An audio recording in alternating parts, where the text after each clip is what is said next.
Hello అండి. So last వీడియోలో మీకు చెప్పా కదా కేక్ బేకింగ్ వీడియో ఫుల్గా పెడతాను అని. సో అది అండి సంగతి. సో ముందుగా మనకి కేక్ కావాల్సినవి ఏంటేంటి అంటే 1 glass of eggs and baking powder and అలాగే గీ, ఫుడ్ కలర్ మంచి కలర్ రావడానికి, అలాగే వెనిలా ఎసెన్స్ మంచి ఫ్లేవర్ రావడానికి, and also elaichi powder with sugar mixed, and దీంతో పాటు షుగర్ అండ్ మైదా. సో మనం first 1 glass of sugar and 1 glass of maida, అలాగే గ్లాస్ ఆఫ్ ఎగ్స్ తీసుకున్నాం కదా అది కూడా యాడ్ చేసి ఇలాచీ యాడ్ చేయాలి పౌడర్ని, అండ్ ఆల్సో 1 గ్లాస్ ఆఫ్ గీని కూడా మనం తీసుకొని దానిలో మిక్స్ చేయాలి.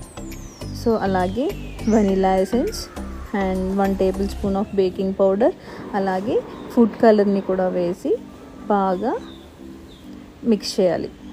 మిక్స్ చేసి ఫుల్గా బీట్ చేయాలి. సో దాన్ని ఎంతసేపు బీట్ చేయాలంటే మినిమం ఒక 20 to 30 minutes బీట్ చేయాలండి. సో అది ఎంత బాగా బీట్ చేస్తే అంత బాగా కేక్ అవుట్పుట్ అనేది ఉంటుందండి. సో అందుకే మనం అంత మంచిగా బీట్ చేయాలి. సో కేక్ బౌల్ ఎలా ఉంటుంది అంటే 2 సపరేట్ ఉంటాయండి. ఒకటి ఫ్లేమ్ మీద పెట్టేయాలి డైరెక్ట్గా. సో దానిలో మనం సాయిల్ ఇసుక వేయాలి, అవైలబుల్గా లేకపోతే రాక్ సాల్ట్ ఉప్పు వేసుకోవచ్చు. సో దానిపైన కేక్ బౌల్ పెట్టాలి. సో బౌల్ మొత్తం కొంచెం గీ అప్లై చేసేసి అప్పుడు మనం బీట్ చేసుకున్న దానిని వేయాలి. సో గీ ఎందుకు అంటే కేక్ బేక్ అయ్యాక దానికి స్టిక్ అయిపోకుండా చక్కగా రావడానికి గీ లైట్గా అప్లై చేయాలి. సో దాని తర్వాత అప్పుడు మనం బీట్ చేసిన దాన్ని మొత్తం స్లోగా వేసుకోవాలి, ఇక్కడ స్టిక్ అవ్వకుండా.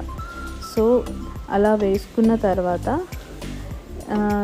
ఇంకా మనకి దానిపైన గార్నిష్ కోసం డ్రై ఫ్రూట్స్ వేసుకోవచ్చు. సో డ్రై ఫ్రూట్స్ అండ్ కాజు, బాదం, కిస్మిస్ కొంచెం గీలో ఫ్రై చేసి అలా వేసుకుంటే చాలా చక్కగా ఉంటుందండి. సో ఫ్లేమ్ వచ్చేసి లో టు మీడియం పెట్టాలి. సో లో టు మీడియం పెట్టి కాసేపు తర్వాత లోలో పెట్టాలి. అలా చూస్తూ ఉంటే ఒక 30 to 40 minutes సరిపోతుందండి. స్టవ్ మీద ఉన్నప్పుడే సో టూత్పిక్ కానీ చాక్ కానీ మనం కేక్ పైన కొంచెం గుచ్చినప్పుడు దాని టెక్స్చర్ బట్టి బేక్ అయిందా లేకపోతే ఇంకా కాసేపు ఉండాలా అనేది మనకు తెలిసిపోతుందండి. సో అంతే అండి, ఇంత ఈజీ అండి మనం హోమ్ మేడ్ కేక్ చేసుకోవడం. బయట షాప్స్ కన్నా మనం హోమ్ మేడ్ కేక్ చేసుకుంటే ఆ సాటిస్ఫాక్షన్ వేరు కదండి.